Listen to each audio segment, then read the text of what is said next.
Greetings, my friends. I want to tell you all about my new channel, Pop Culture KO, a channel where I'm going to experiment and try out some new things that I can't do on my main channel here because the algorithm discourages innovation and trying out new formats. Pop Culture KO will be more eclectic, with movie and TV reviews, game reviews, reviews of classic movies, YouTube shorts about rumors, and videos starring Harvey Cthulhu, the Skull of Calderon, and Omnivac himself. Go to youtube.com/@popcultureko or youtube.com/theharveyzone and subscribe today. And if you're not subscribed to this channel, please do. We need your help. Thanks for watching, and now on with the video. Greetings, my friends. I am Dictor Van Doomcock, the future ruler of Earth, and I come to you today with news coming all the way from the Cannes Film Festival, where critics were the first to see the coming cinematic catastrophe laughably called Indiana Jones and the Dial of Destiny. Folks, I've rarely seen such scathing reviews come out of a screening at Cannes from the mainstream media. The first reviews are in, and they are bad.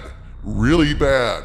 So bad that a few times in these reviews, even I winced at their naked cruelty, and naked cruelty is practically my brand. The amazing thing about these reviews is, despite a general and pervasive fear of incurring the wrath of Disney, critics have been throwing some truly nasty barbs at this movie. It was almost like I myself had written a bunch of these reviews. Now, I will, of course, be writing my own complete and full review, complete with spoilers, when the time comes to bite the bullet, get liquored up, and watch Indy 5, because at this point I really need to know all the things that the rest of you really need to know. What plot elements made the final cut after all the reshoots and all the scrapbooking of branching video game scenes? Does Indy die? Does Indy die in the past and get erased? How much does Fleabag insult him? How annoying is Fleabag? And does Fleabag take Indy's place at the end? We get a few answers in these reviews, no major spoilers, but still, we can absolutely tell at this point that Indiana Jones and the Dial of Destiny is a cinematic time bomb set to go off in theaters come June. It's going to be a major and epic failure for Disney once the public sees what the critics at Cannes saw, and this is yet another black eye for Kathleen Kennedy, who not only lost money on Solo, but also lost Disney somewhere in the neighborhood of $2 billion on the failing and soon-to-close Galactic Star Cruiser Hotel, which leaned so far into the sequel trilogy, it fell on its face after falling off a cliff like Wile E. Coyote if Wile E. Coyote was an incompetent studio head. You broke the news over a year and a half ago that Kennedy's aim in Indiana Jones 5 was to use time travel to kill off Indy in the past, erasing him from history and having Fleabag take his place, becoming Indiana Jones moving forward. Those leaks busted Disney and delayed the movie's release for an extra year. There were reshoots, and now you've said many times, no matter what, if they don't erase and replace Indy, it's a win for fans. Has that happened, dude?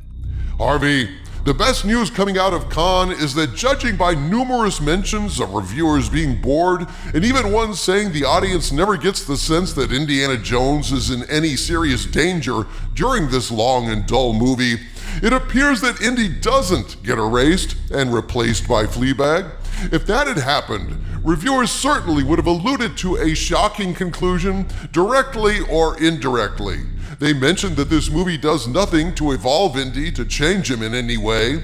And, well, killing and replacing Indy in the past is a dramatic evolution. So, unless Disney gets desperate and cuts that ending back in just to screw the critics and troll the fans, it seems fairly safe to say that our leaks of the worst rumors on this channel forced Disney to go back and change at least that horrible ending. Though I don't rule that out, because this is Disney, and Disney can always find a way to make things worse, and God knows, they might go ahead and stick it back in just because, well, reasons.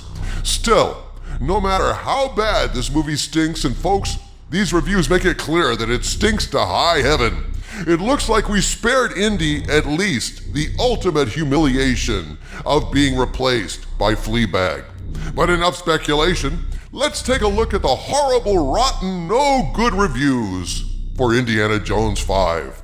My friends, currently this movie is sitting at 44% fresh on Rotten Tomatoes. After a big world premiere splashed down at Cannes, the 18 early reviews from reviewers normally scared to death to cross Disney with anything worse than lukewarm reviews have dropped Indy 5 to a 44% fresh rating, which mathematically means it's 56% rotten. Earlier, I reported a rumor, backed up independently by the leaker codenamed Sparrow, that Bob Iger called Kennedy into his office and told her in no uncertain terms that if Indy 5 did not hit $900 million at the box office, Kennedy was going to be hit with major repercussions.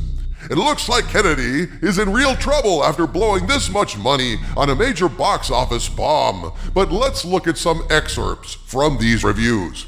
For IndieWire, David Ehrlich titles his review, Indiana Jones and the Dial of Destiny, Time is of the essence in a movie that gets old fast, with the subheading, Con, Kingdom of the Crystal Skull suddenly doesn't look so bad.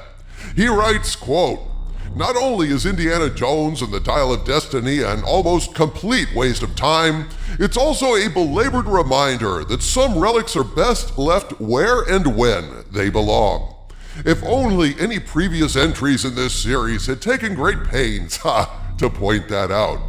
An empty slog of a movie that only exists to smooth over any of the stray fan complaints that have splintered the franchise's audience over the last 15 years.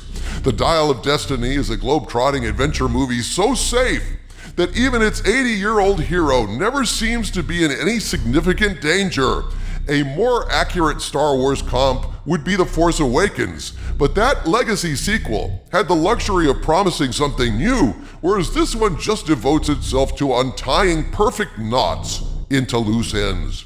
The artifact in question is Archimedes' dial, a mathematical tool believed capable of opening fissures in time. Nazi scientist Jürger Voller, a too obvious Mad Mikkelsen playing a Werner von Braun type who's easily the most boring villain Indy has ever had to face, certainly believes in the device's power, and when the story picks up in 1969, he's still desperate to find the missing piece that might allow the jumpstart to fulfill its mysterious purpose. Indy, meanwhile, has no such motivation. His marriage to Marion Ravenwood in shambles and his son out of the picture, feel free to breathe a sigh of relief, Indy is trudging toward retirement as a professor at Hunter College, and the get off my lawn vibes have never been stronger. Nor has his relevance ever been in greater doubt. His students used to blink love notes at him with their eyelids, now they sleep through class. Unquote. This paragraph alone should make every Indiana Jones fan boycott this movie. Indy's son is dead, his happy ending with Marion, the only good part of Kingdom of the Crystal Skull, is ruined, and his students treat him like an old fart. He's tired and grumpy. Sounds like a really swell time in the theater, doesn't it? A real rip snorter, that one. You're right, Skull of Calderon. This movie feels like a slog, though critics do seem to agree that the flashback with de-aged Indiana Jones is really quite good and captures some of Spielberg's magic. But it's down the toilet from there, folks. But don't take IndieWire's word for it. The review in the telegraph.co.uk calls Indy 5 a shabby counterfeit of priceless treasure. The BBC calls Indy 5 a gloomy and depressing final act, which is no surprise given that Mangold made Logan, a gloomy and depressing final act for Wolverine that has some interesting parallels to Indy 5. In this review, the BBC writes, quote, I'm not sure how many fans want to see Indiana Jones as a broken, helpless old man who cowers in the corner while his patronizing goddaughter takes the lead, but that's what we're given, and it's as bleak as it sounds. Good God! It's just like your leak said, Doomcock. All of your rumors are coming to pass. Hashtag Doomcock was right. Yes, indeed, Harvey. Even with all the reshoots, the branching storylines, cutting Fleabag's old man insults down to the bare minimum, it's still wildly insulting to Indy and depressing as hell. It sounds to me like this movie is going to be like a greatest hits album recorded by a cheesy cover band in a Holiday Inn lounge on Mother's Day. The review states, quote, Mangold and his team dutifully crank out the action sequences, but it's often hard to tell what's happening or why, and there is a shortage of surprising rip-roaring moments to make you stand up and cheer, despite the best efforts of John Williams' rousing classic theme. The jokes, the zest, and the exuberance just aren't there. So instead of a joyous send-off for our beloved hero, we get a depressing reminder of how much livelier his past adventures were. Considering that the screenplay is credited to 4 writers, Mangold, David Kopp, and Jez and John Henry Butterworth, couldn't they at least have thought of something cool for Indy to do with his whip? Unquote. Ouch. This should be called Indiana Jones in the Sinkhole of Prophets. Or Indiana Jones and the Sea of Red Ink. Or Indiana Jones and the Gold Watch of Retirement for Kathleen Kennedy. Because Iger did promise consequences for Kennedy if Indy 5 didn't make $1 billion. Well, guess what? Indy 5 ain't making $1 billion, folks. It's a massive bomb just waiting to explode on fans come June. Well, at least it appears from these early reviews that we dodged the worst of the bullets. I will release my own review come June, you may rest assured of that. But until that time, my friends, stay angry.